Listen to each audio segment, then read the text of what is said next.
Don't tell John to slow down. At the age of 81, he's very active in his community, along with his friend Howard. They frequently speak at schools and colleges. They talk about their experiences and hope to influence students to make good, healthy choices. In their quiet voices, John and Howard shout one simple truth. Do not smoke.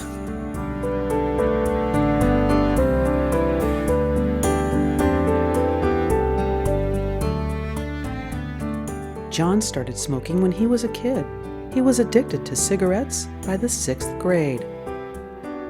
I started smoking probably because my mother smoked, and it was easy for me to get cigarettes.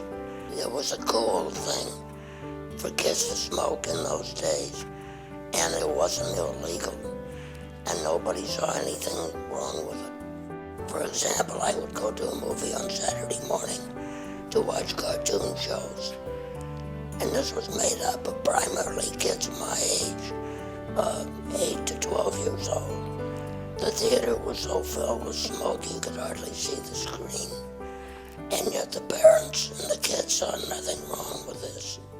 It was a cool thing to do. John got really hooked on smoking in the military. It was World War II. John was fighting in the Pacific. It was terrifying and lonely. Many men smoked cigarettes to pass the time. They also received cheap cigarettes because tobacco companies had made a deal with the United States government. The tobacco companies wanted to help with the war effort. They wanted to be patriotic. They also wanted to sell cigarettes. So what they did is they told the armed services, we will give you for free all the cigarettes that you can use. And all the people in the armed services got cigarettes for nothing other than paying the shipping. John paid 5 cents a pack. They were so cheap that he bought cigarettes by the case. Every day, John smoked 3 to 4 packs of cigarettes, which equals 60 to 80 cigarettes a day. The tobacco companies, by giving cigarettes away, were getting 13 million people addicted to tobacco. Howard stayed away from cigarettes until he was stationed in Guam. The war was over, and the island was populated with servicemen who smoked cigarettes almost constantly. Howard was complaining about the cigarettes when a friend offered him a cigar. Howard was told that cigars were better than cigarettes. Well, the key thing he said, I think that convinced me to try them, was that you didn't have to inhale them to enjoy them. And consequently, I tried one and found out I could puff on it, and play with it, blow rings, and all those kind of things. The taste was substantially different from a cigarette. So that got me started. So I started with one, and another one the next day, and before you know it, I was using several a day. John and Howard thought smoking was okay. Everyone seemed to be smoking, especially in magazines and on television. Try Winston. I think you'll dig them the most. Winston tastes good, like a cigarette should. Well, good night, folks. See you next week. Tobacco advertising was convincing and creative. This magazine ad told women to light a Lucky Strike cigarette to avoid getting fat. This ad says that more doctors smoke Camels than any other cigarette. And many favorite celebrities were smokers. The Dick Van Dyke Show has been presented by Kent Cigarettes. Tobacco advertising said that smoking made you feel better. Did you say I'll feel better smoking, Philip Morris? Yes, you'll feel better. And here are the reasons why. In case after case, coughs due to smoking disappear. Parched throat clears up.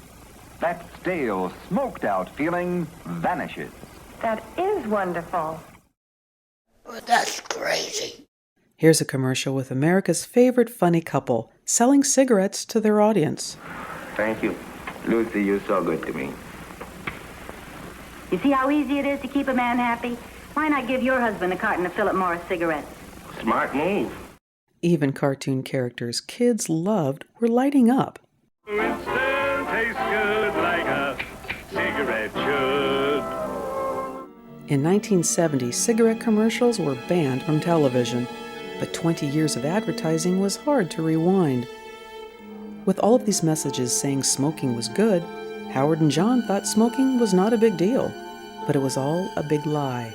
Howard learned later that the toxic tar and nicotine found in cigarettes is much worse in cigars.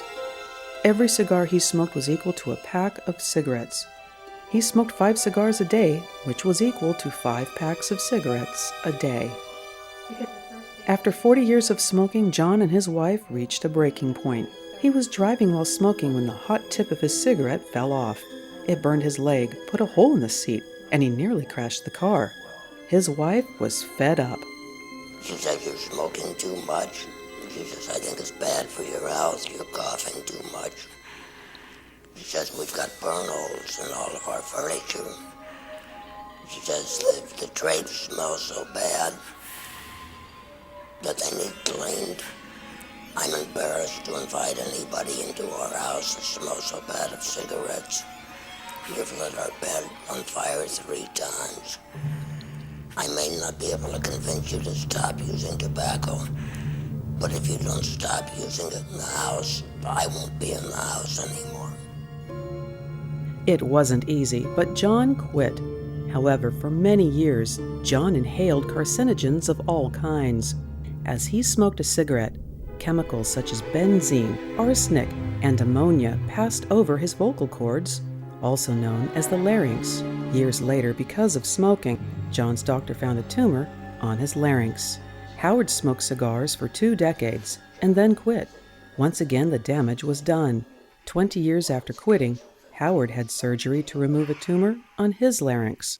John and Howard both had total laryngectomies to remove the cancer and save their lives. During the surgery, the voice box is removed.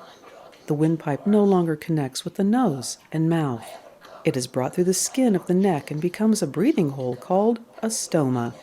After their laryngectomies, Howard and John had to learn to speak without using their vocal cords. Besides the difficulty of learning how to speak all over again, the breathing hole requires careful attention. Since no breath passes through the nose, it's next to impossible for John or Howard to smell food cooking or a pretty fragrance. If they could turn back the hands of time, Howard and John would never have started smoking.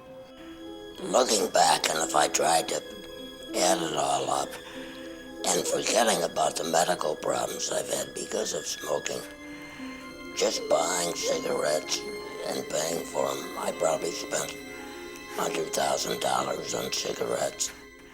Smoked over 1 million cigarettes in my lifetime. The time I've used on tobacco is probably the equivalent of 4 years out of my lifetime. Well, as I tell the students quite frequently in classes, tobacco is the most addictive narcotic that's available. Any way you come in contact with it, it can harm you, whether you chew it, just smoke it, or get it secondhand. It can harm you. And there are over 4,000 chemicals in tobacco smoke, over 50 of which are known to cause cancer, which is the biggest contributor to deaths that could be avoided in the United States and the world. Here are a few facts Howard and John would like you to know. Smoking causes cancer. Smoking causes cancers of the lungs, mouth, esophagus, kidney, bladder, larynx, and other parts of the body. Cigarettes, cigars, chew, and secondhand smoke cause cancer. If you say no to cigarettes until you're 18, you will probably never start. That's why tobacco companies want to hook you when you're a teenager. The good news is, fewer young people are starting to smoke. The bad news is, tobacco companies have to work harder to get you. They'll spend millions on advertising to make smoking look sexy, fun, and cool. But you know the truth. Tobacco tastes awful, gives you bad breath, damages your body, and tobacco can kill you. If someone offers you a cigarette, remember John and Howard. Do not smoke. Do not start. Be tobacco free.